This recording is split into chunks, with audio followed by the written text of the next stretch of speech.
Yo, yo, welcome to Trippy Commentaries in our 2014 World Cup Finals recap.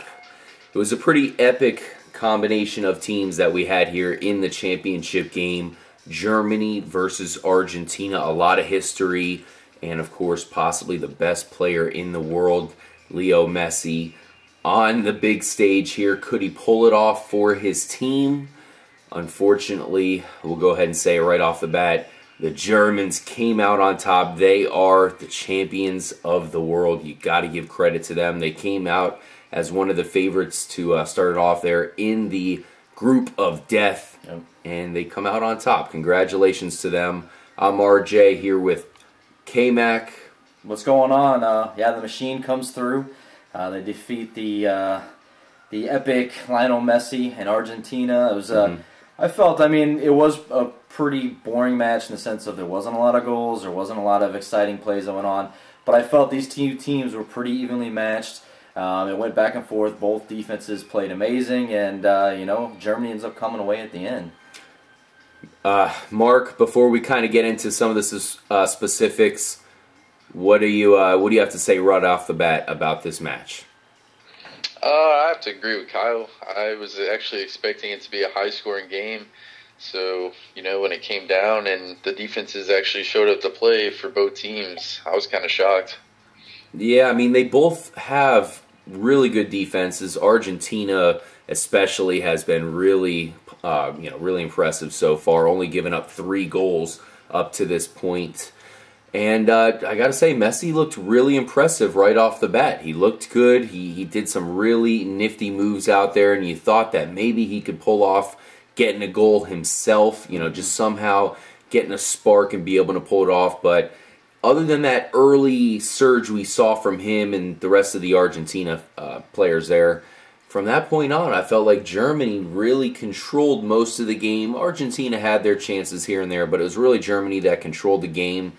That said, no goals at all in the regulation time there. A lot of missed opportunities, Kyle. Yeah, well, I felt Germany really turned it on right before the end of the first half. We saw them really make a surge, had a couple opportunities to score, because in the beginning of this match, Argentina was the ones that they had opportunity after opportunity. I felt like they could have been up 3-0 in the first half of this game.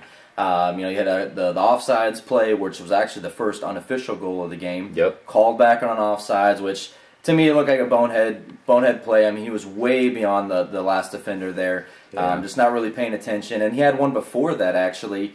Same guy, Gonzalo Higuain, had the same exact situation earlier. Had a wide open shot and completely flubbed it. And, it could have been the jitters of the biggest match of his life so far. And that could have played a lot into it, but Germany definitely right at the end of the first half, I was like, well, maybe Germany now is going to show us, that team that destroyed Brazil a couple days earlier. Yeah, we saw a lot of, I already said, missed opportunities. I mean, these were some situations that should have been goals. Yep. I mean, there was one cross that Germany had that it was just completely on point. I think it was, I forget, it might have been Mueller who had the head opportunity there, close, one of the two. Just straight up missed it. It hit the pole. I mean, it was really unbelievable. Do you have anything to say here about the actual regulation time, Mark, other than just a lot of missed opportunities here? Yeah. The first half, I was surprised that Higuain wasn't able to capitalize on his opportunities that he had. He had one in the 21st and one in the 30th that were really close to going in. I think they made a good substitution at halftime, bringing in Aguero. He showed a lot of pace today. I think maybe if they would have went with him as a starter, they might have had a better shot at the very beginning of the game to actually get one in the goal. Yeah, you might be right about that. But, I mean, let's go ahead and move right on to the extra time there. Nothing happened in regulation. It was a lot of posturing. Like I said, they had their opportunities. But for the most part, there really wasn't a whole lot of structured attacks. It was more of just, oh, here we go, we have a chance. No, missed shot.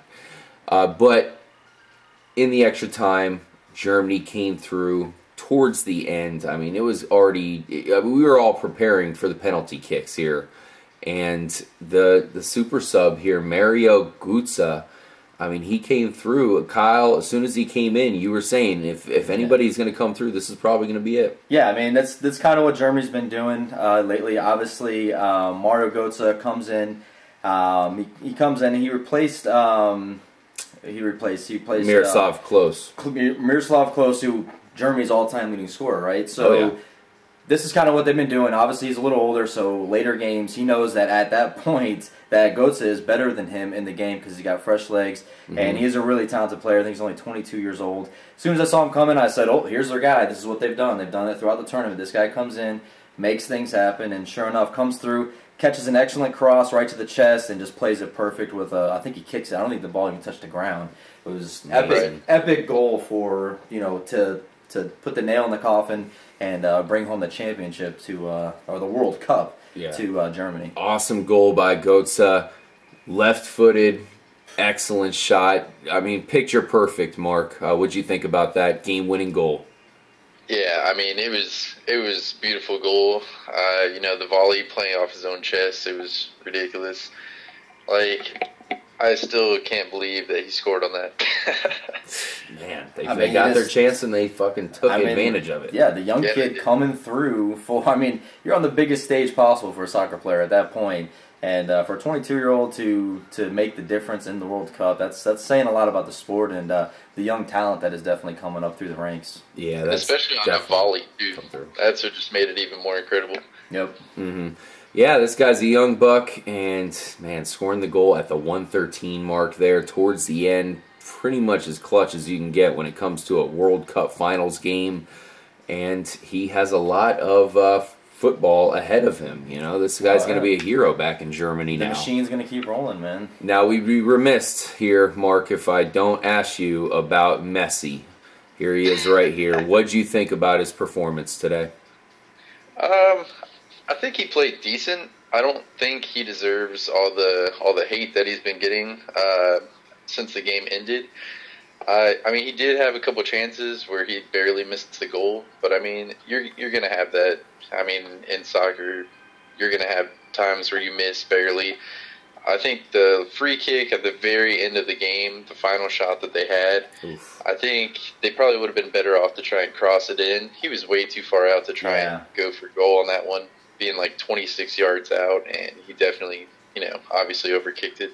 Yeah, I feel that's why he's getting a lot of the hate right now. Right. Some people are feeling that was kind of a selfish move. I'm gonna kind of get on Messi a little bit because I've been probably the only one here. I think I talked about him in our last video we did. I predicted Argentina to go all the way and win it, but it was because of him and his ability to come through. And they needed him. I felt in this match. I know they said when they played against the Netherlands last time, he said towards the end of the match his legs are starting to get really heavy. I felt like I saw a lot of that, a little fatigue out of him in this final game. I saw him walking around a lot, not really putting a full lot of effort out, just kind of trying to reserve himself for that opportunity to score.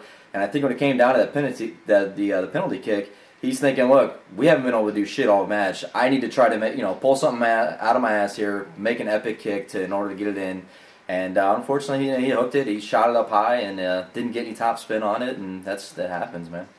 Yep, and hey, that would have been a miracle had that gone at that point. It was so far out. And we were all rooting for it because, quite honestly, I was really hoping for this game to end 1-1 and then go into penalty kicks. That would have been the thrilling, epic conclusion that this World Cup deserved. Definitely.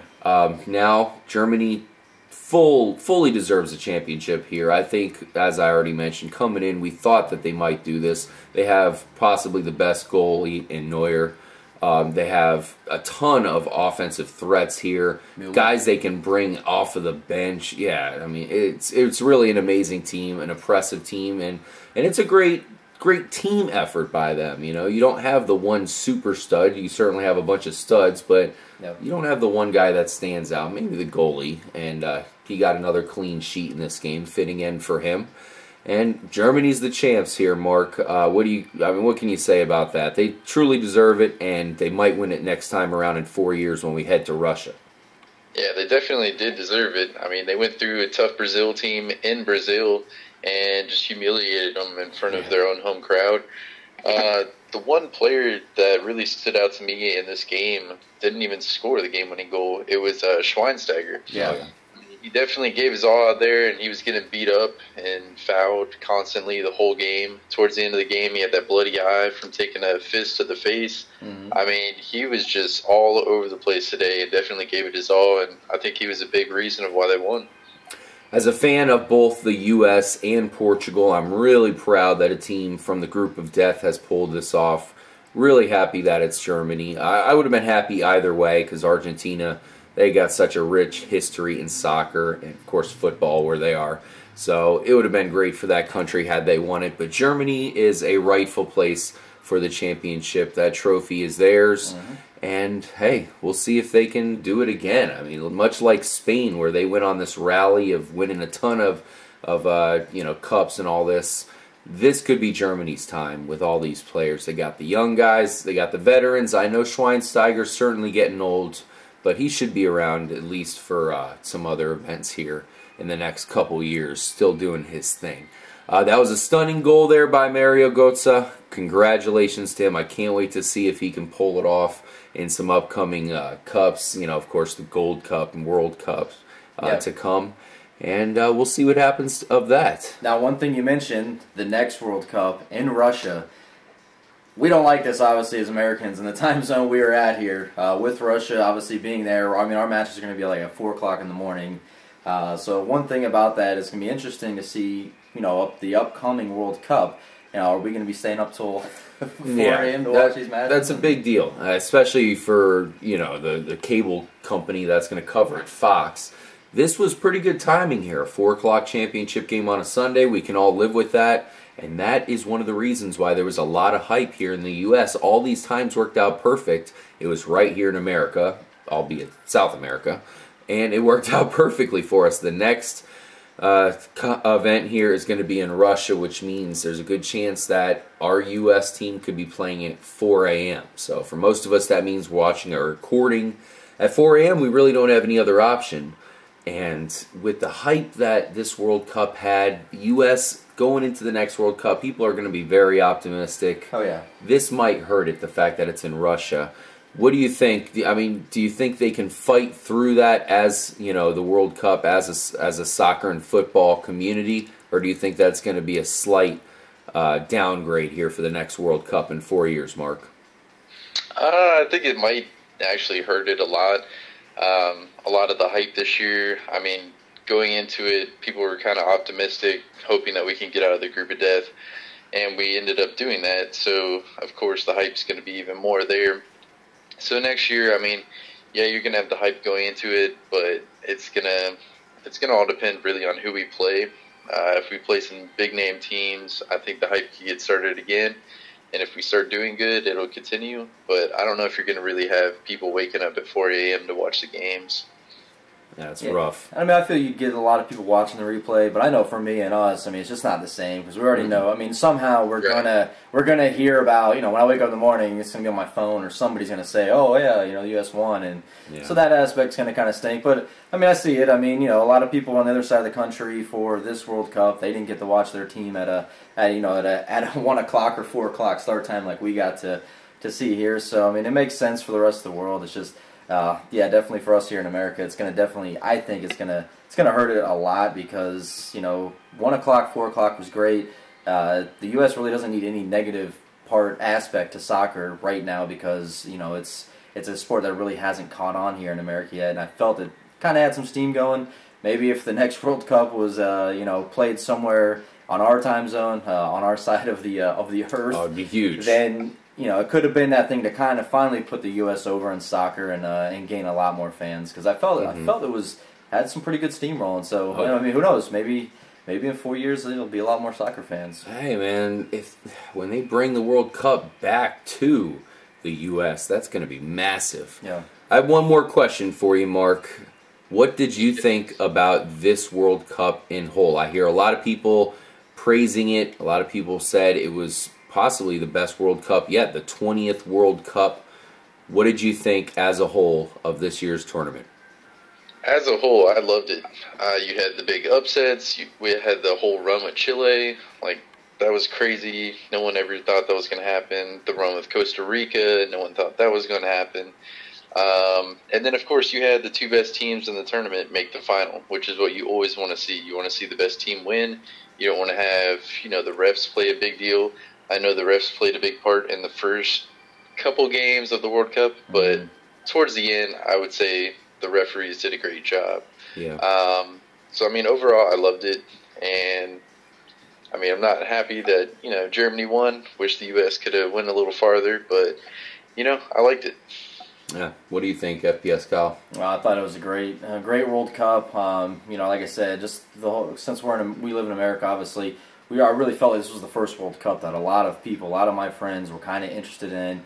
Previous years, I'd always watch it, and some people would be like, "Oh, I didn't even know it was on." It felt like this year, everyone knew it was on, and so that really helped me have a better experience with the World Cup, especially with the U.S. moving on into the actual elimination rounds. But I just felt a lot of these countries came, they gave it their all. I felt it was pretty clean. We had our things that we were saying about some flopping that was going on, which we understand that's how soccer is. It's going to happen. But I felt the refs did a pretty good job. I felt like they let a lot of stuff slide. They let a lot of contact happen because they know that these people are, these two countries that are playing this match are doing everything they can to win. So obviously sometimes there's going to be stuff that happens.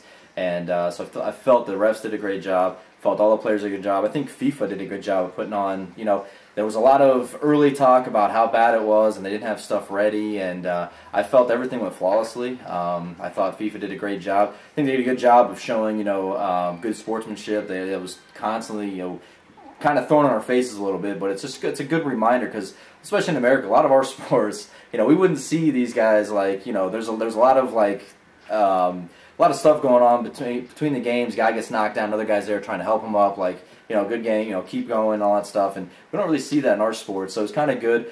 One bad side I see that, though, Argentina, after they lose, now most other championships, once they lose, the team that loses, they're gone. They just go to their, do their thing and they're off on their own. Argentina actually had to wait around there for like 45 minutes later, do a whole ceremony after they lose and keep watching Germany celebrate. Yeah. I felt kind of bad for the guys at that point, but great job by FIFA, and it stinks we got to wait 4 years for another one.